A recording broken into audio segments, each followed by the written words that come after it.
నువ్వు పేదవాడివి, నీకు తండ్రి లేడు, నీకు పాలు ఎక్కడివిరా అన్నారు. తల్లిని వెళ్ళి అడిగాడు, అమ్మా నాకు పాలు ఉండవా అమ్మా అని అడిగాడు. ఎక్కడి నుంచి తెస్తుంది పిచ్చి తల్లి? ఆవిడ పాలు లేవు అని చెప్పలేక బియ్యపు పిండి నీళ్లలో కలిపి ఇచ్చింది తాగరా అని. పిల్లవాడు తెలియక నీళ్లు పట్టుకుని పరిగెత్తుకుంటూ మిత్రుల దగ్గరికి వెళ్ళాడు. సాటి పిల్లల దగ్గరికి వెళ్ళి, ఇదిగో పాలు, ఆవు పాలు మా అమ్మ నాకు కూడా ఇచ్చిందన్నాడు.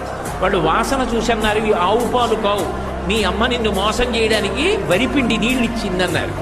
ఏడుస్తూ వెళ్ళి, అమ్మ నాకు ఆవు పాలు లేవా, నాకు నాన్నగారు లేరా అన్నాడు. ఎవడు చెప్పాడురా నీకు నాన్నగారు లేరని? లోకములకంతటికీ తండ్రి శంకరుడు, ఉన్నాడు మీ నాన్న అని. అయితే ఎలా కనపడతాడన్నాడు. వెళ్ళి తపస్సు చేయి, ఆయన కనపడతాడండి. బాలభక్తి. వెళ్ళి పరమశివుడి గురించి తపస్సు చేశాడు. ఉన్నాడు అని నమ్మి తపస్సు చేశాడు, ప్రత్యక్షమయ్యాడు. నీకేం కావాలన్నాడు. పిల్లవాడు పాపం ఏం తెలుసు, నాకు తాగడానికి ఆవు